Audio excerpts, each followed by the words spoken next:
નમસ્કાર મિત્રો, આજે આપણે 24 અને 30 નો લસા અને ગુસા શોધવાનો છે અને લસા અને ગુસાનું રીત શીખવાની છે।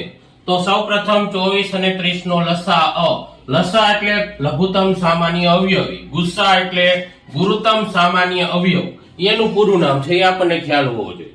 તો આપણે અહીંયા લસા અને ગુસા શોધવાની ઘણી 2-3 રીતો છે, એમાંથી જે તમને અનુકૂળ પડે એ રીત આપણે શીખવાની છે। તો અહીંયા અવયવી એટલે આપણે જે તે સંખ્યાનો ઘડિયો બોલવાનો।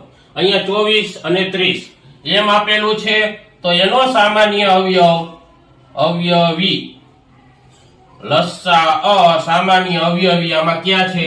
120 તમે આ રીત પણ શોધી શકો, બંનેનો ઘડિયા લેવાનો પછી સામાન્ય અવયવ હોય એવી લઘુત્તમ સામાન્ય અવયવી થાય।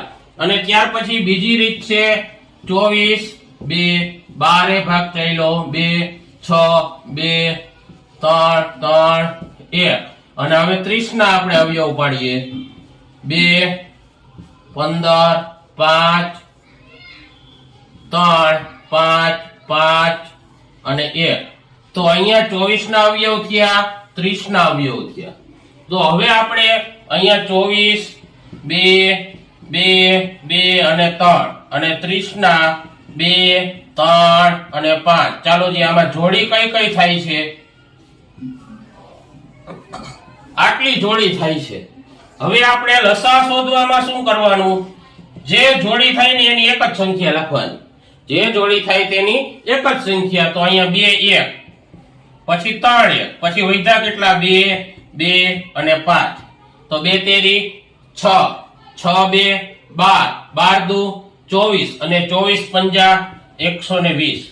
જો અહીંયા 120 આ રીતે પણ આવ્યા અને આ રીતે પણ લઘુત્તમ સામાન્ય અવયવી આપણને મળ્યા। હવે આપણે ગુસા શોધીએ।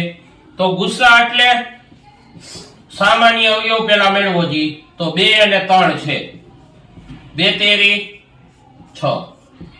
ગુરુત્તમ સામાન્ય અવયવ આનો 6 થશે 24 અને 30 નો। તો મિત્રો આવા દાખલા આપણને દરેક પરીક્ષામાં પૂછાતા હોય છે, ગુસા અને લસા। Thank you.